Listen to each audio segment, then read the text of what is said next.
Yo and hello everybody, Mike here, baseball collector. Today is a day I'm going to show a tabletop showcase. I do this a lot already, but today is special because it's for Mikey. He asked us to do a tabletop showcase for his 1,000 subscriber milestone. So congratulations, Mikey, on getting to 1,000 subs. That is awesome. Great dude in the community, and I've been loving watching everybody's tabletop showcases. So today I thought I would get out all of my Perez-Steele Hall of Fame postcards. I just got a few of these the other day and mentioned doing this, and I thought, man, I'll get these out. So let me tell you about this set. This particular Perez-Steele set is kind of the one that started it all. It is the set that's called Hall of Fame Postcards. Dick Perez did many sets with Frank Steele over the years, several, I should say, not many, but several. This one is easily the most popular. It was kind of the first, and it came out between 1980 and 2001. There were 15 different series done. The first couple of series done in 1980, the first two series are mostly deceased Hall of Famers, Babe Ruth, Ty Cobb, guys that could never sign these. But as new players were inducted, Dick Perez would continue to paint the paintings for the Hall of Fame, and they would then make the cards out of them all the way until 2001. From that point on, Dick Perez continued, after 2001, continued to make the paintings every year of the new inductees for the Hall of Fame, but there were no cards made, and so had to improvise on some of that. But I'm going to show you all the ones I have. There are 275 players, managers, Hall of Fame inductees overall that are in the 15 different series of the Hall of Fame postcard set. About 107 of them can be signed. There are a couple of non-Hall of Famer people, which I'll show off here in a minute. And there is actually a set registry for this on the PSA DNA website. A lot of people know PSA set registry, but the autograph side, PSA DNA, also has set registries, and there can be a registry. There is a registry for this. I am currently number 12, although a lot of my cards are not eligible to be in the set registry. I would be much higher in that registry if I had all of my autographs graded, but I don't. That's the requirement to be in the registry, which is kind of dumb, but whatever.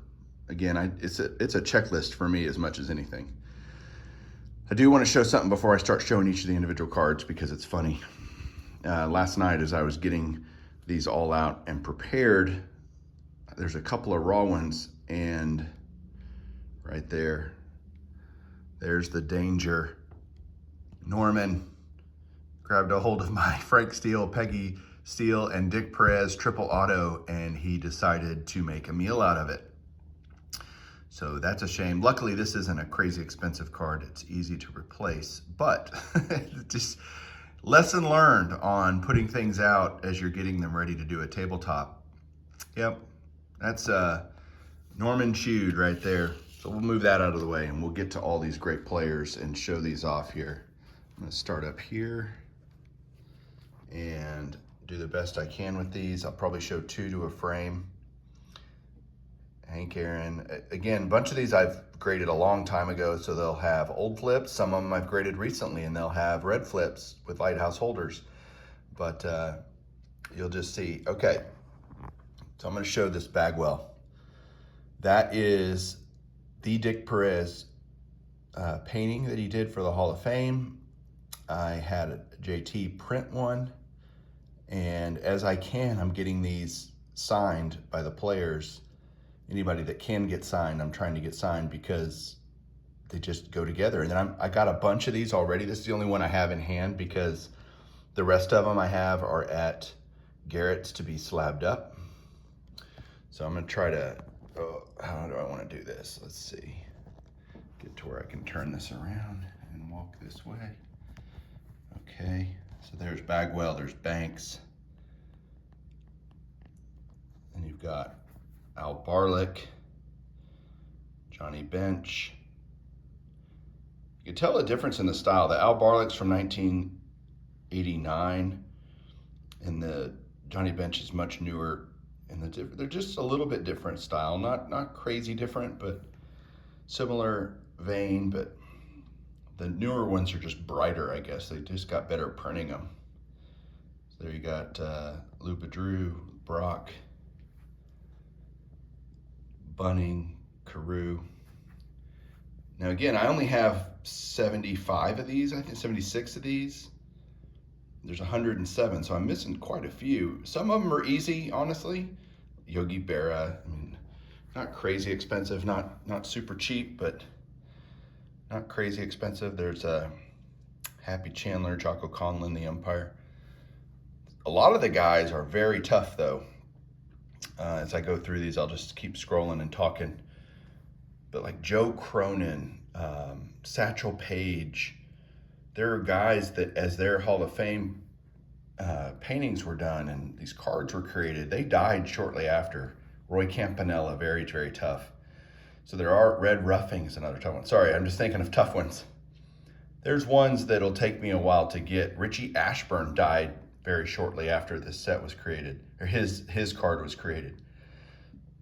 So needless to say, this is an ongoing project. If I waited till I finished it to show these off, it'd be a number of years. Great Bob Gibson. So Charlie Gehringer's from the actual first series, or second series, like 1980.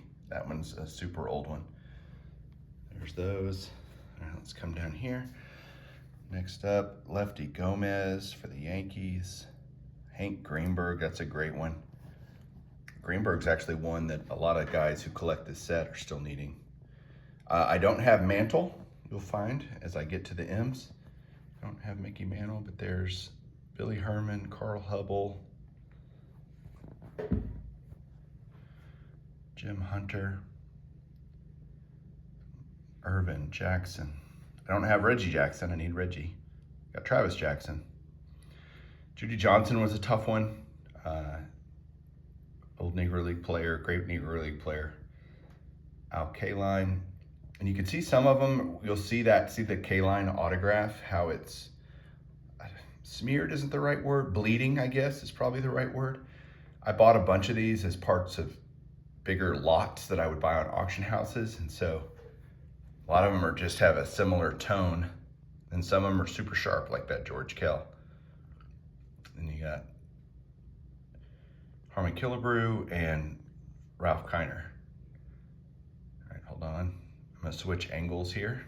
All right, next row we got Sandy Koufax, again in a Beckett holder. These are things like the Koufax in a Beckett holder is way cheaper than a Koufax in a PSA holder. So I might someday send that in to cross it, but for now it's fine in that.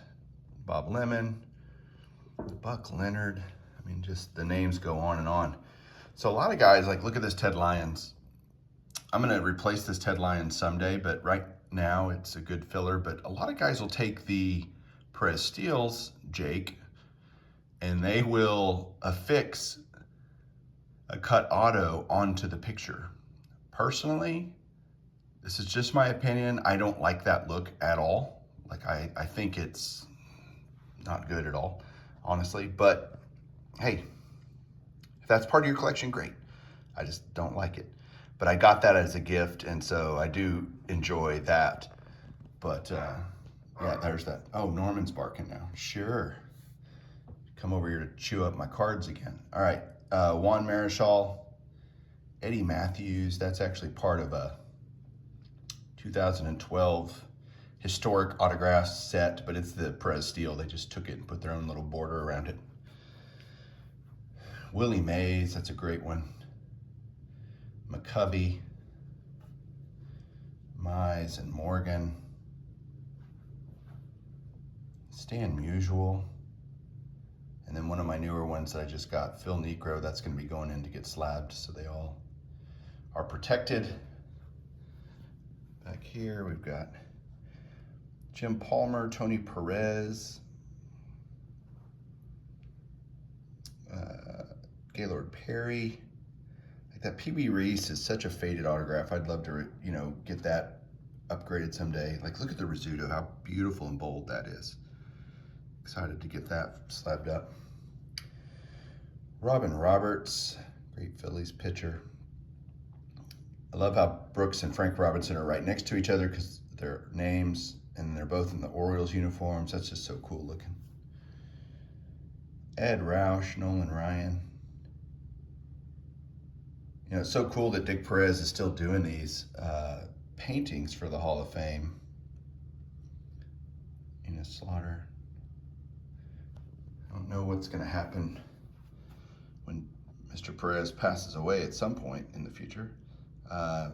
Snyder, Spawn. Ed Stack. So this is one of the ones similar to the Frank Steele, Peggy Steele, Dick Perez. Edward Stack was the Hall of Fame president at the time that these were going on. And so they made a card for him. And he signed a ton of them. Like, they're out there everywhere. This one happens to be an SGC holder. But as part of the checklist, Willie Stargell, Don Sutton, one of the new ones. Bill Terry for the Giants. Hoyt Wilhelm for the Giants. To Williams. The Ted Williams is awesome. Such a cool piece. Billy Williams. These were incredibly popular to get signed because they were just bold, and back in the 80s, people didn't want to have actual playing days cards signed by players, so this became a great alternative for them. Winfield, Wynn, and rounding it out with Carl Yastrzemski. So yeah, that is all of them. I absolutely love these. Great part of my collection. You know, continuing to build it one by one, slowly over time. We shall see. Thanks guys for watching. Let me know what you think down below. Congratulations again to Mikey, and we'll catch you guys soon. Keep collecting.